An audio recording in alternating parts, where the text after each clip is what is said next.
शुक्लाम्बरधरम् विष्णुम् शशिवर्णम् चतुर्भुजम् प्रसन्नवदनम् ध्यायेत् सर्वविघ्नोपशान्तये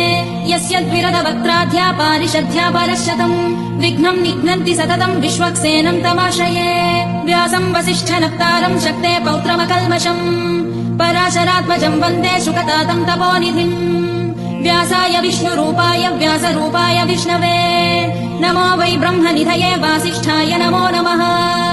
अविकाराय शुद्धाय नित्याय परमात्मने सदैकरूपरूपाय विष्णवे सर्वजिष्णवे यस्य स्मरणमात्रेण जन्म संसारबन्धनात् विमुच्यते नमस्तस्मै विष्णवे प्रभविष्णवे